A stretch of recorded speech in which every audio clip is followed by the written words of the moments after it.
Hey guys, it's Vanessa here at Cake Style, and today I'm making a pretty buttercream cake. I know it's such a shocker and it's ruffles, I know, but I got my hands on the new ruffle tips that you might be seeing around the internet at the moment. I actually saw them for the first time on Instagram. It came in a set of 3 and I will add the links for you below if you want to go ahead and purchase it as well. But this was by far my favorite one. So I'm going to be making a really pretty 2-tier cake. To go along with the ruffles, I have some sequins. That's right, confetti now comes in just pure white so that you don't have to take the colored ones and then try and paint over the top, and I just thought it would be sweet to leave it in this beautiful white shade. Now I've also gone ahead and baked 2 5-inch rounds and 2 7-inch round cakes. Don't worry, I will add all the recipes for you below, as well as the recipe for our buttercream. Now this is actually not the sweet buttercream that I usually use, but it's quite similar. I want something that's really smooth and creamy and that pipes easily, because I found that with these, it's much better if you've got a frosting that sort of oozes out. But because you don't want that to be melting in your hands, I've added some shortening. So it's butter, shortening, and less icing sugar than normal. I've also got a 10-inch round cake board, a 7-inch round cake plate, and 2 5s. I've got my piping bag and cupola, scrapers and spatulas and scissors. And lastly, I have my food color. Now, you're probably looking at this buttercream thinking it's a pretty shade of pink, and I am holding a fuchsia, which is a real pinky purple icing. This is my secret weapon for making perfectly pale pink frosting. That is something that I think is on lots of people's lists, and lots of people have asked me about how I get it super, super pale pink, and this is it. I'll move those over to the side. I've taken a little bit. I'm going to show you what I mean. So it looks really, really dark, and if you put in kind of a normal amount, or more, let's go with more. More color is always better, isn't it? You can see here, this is what the color is meant to be. So this is actually fuchsia, and so when you're looking at it, you're probably not thinking it's perfect for making pale pink.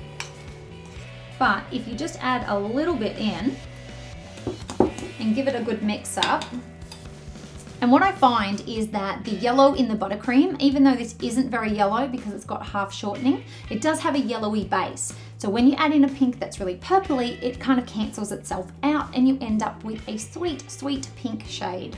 So I'm just gonna layer my cakes.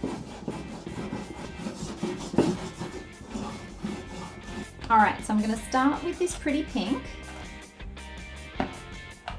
and just add some filling layers.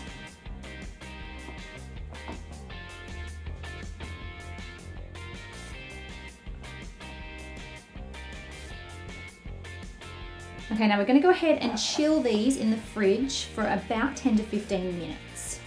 Now I'm going to go ahead and do a crumb coat on the sides of the cake.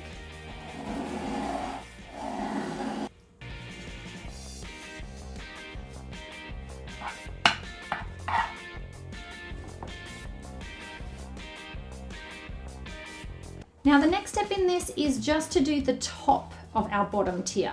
This tier is going to stay nice and smooth on top because the ruffles obviously are just on the side. So we want to get this done.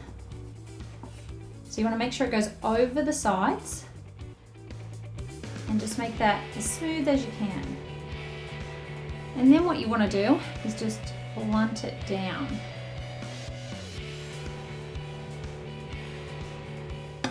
And then I'm also going to dowel this cake. So make 4 holes, measure one of them. And if you want a hand with doweling cakes, we do have a separate video on stacking a 2-tier. But you pretty much just line them up and pop them in. Now this is going to go back into the fridge for the 3rd time, I think, just to chill a little bit. While that's chilling in the fridge, I want to go ahead and get this cake ready. So I want to do the sides of the cake with a good solid layer.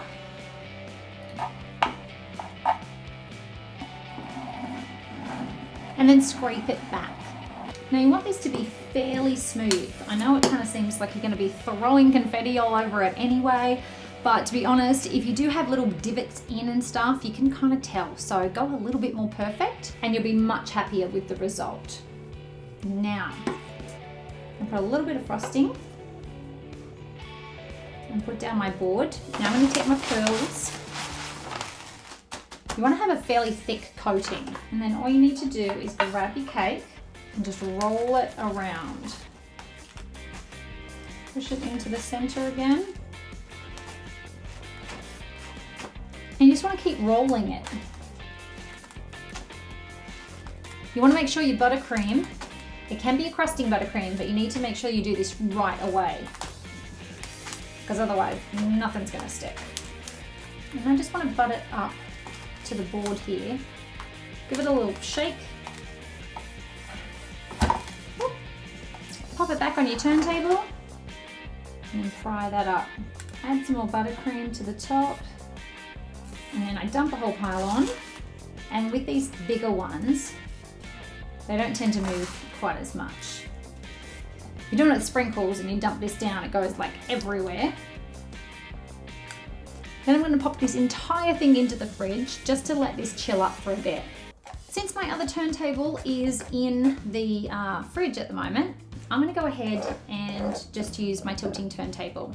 It's actually not such a bad idea because this one spins pretty quickly, so I kind of actually think that it might be a good thing. So I'm going to go ahead and place my cake on first.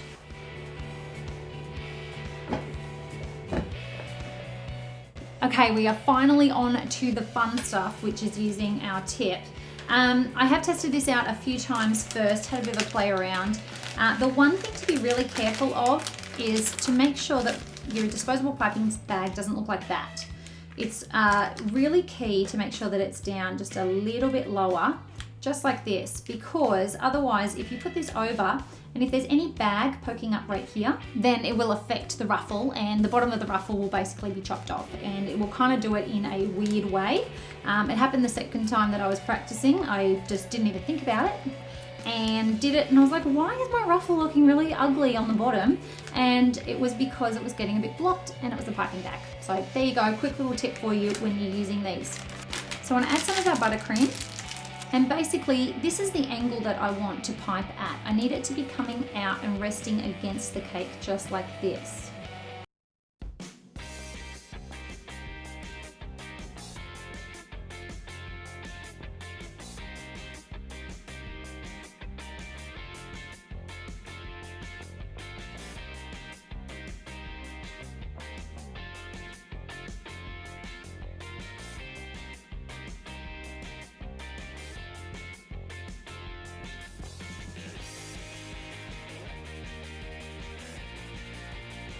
Now I want to come up by about ½ inch.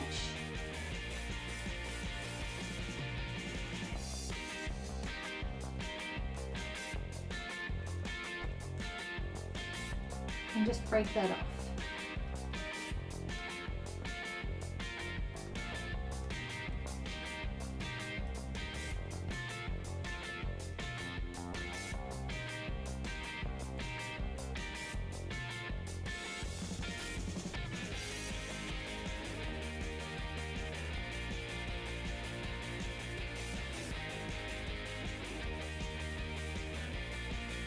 When I do the top row, I really like it if it lines up flush with the top of the cake.